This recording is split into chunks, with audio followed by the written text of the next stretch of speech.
Thank you, Chair.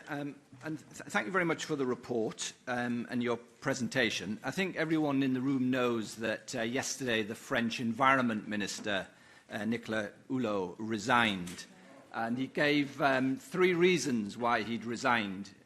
Lack of support and action on climate change, lack of support and action on pesticides, and lack of support and action on biodiversity. And he cited in particular lack of support for the reintroduction of the wolf and the bear in France as the reason why he resigned. So I just put that out there as part of the debate. I'm sure that you're aware there's a discussion about the possible reintroduction of the lynx in Kielder Forest in the northeast of England in my constituency. And there's understandably a debate going on in the northeast of England and more widely in the United Kingdom about the reintroduction of carnivores, in this case the European wildcat, the lynx. And I wondered if maybe you could give, if a farmer in the northeast of England were to say to you, I have concerns about the reintroduction of the wildcat, what would you actually say to them? So, my opinion of the debate around lynx reintroduction in the UK is that it has been rather naive.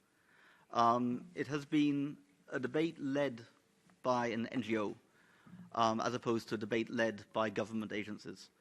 And certainly I feel some of the ways that the particular NGO here has been portraying the future scenarios have been rather optimistic or naive. Looking at the way sheep are farmed in the northern part of kind of England and Scotland, where they are grazing on the hill for 12 months a year, they're lambing on the hill, I would expect the conflicts to be much closer to the Norwegian level than to the Swiss level or the other levels which are often claimed in media. So certainly I would say that the reintroduction of lynx to Britain will be very challenging. It'll be very complicated, very expensive, and very conflictful. So I would certainly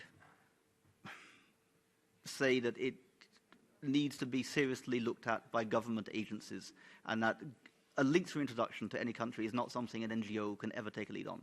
Large carnivore reintroduction or restoration in any landscape is a government task. It is a total fundamental shift in the way that the countryside is portrayed, which again I think is an answer to some of the queries or the statements about conservationists having a naive view of what this means. Having carnivores back is a fundamental shift in the way that we manage our landscapes, no doubt about that.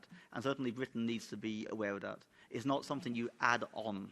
It requires a fairly fundamental change. But the question, which I feel is is about how do we make that change? Because I think, at least on the continent of Europe, there's the option of questioning it. The legislation and public opinion mandate this change. The question is, how do we learn to live with that? In the UK, you have the choice. There is nobody forcing a reintroduction of lynx. So it is a step that can be made, a choice that can be made. Biologically, it probably could work. But certainly you do need to have a very honest look at if you actually want to make that step.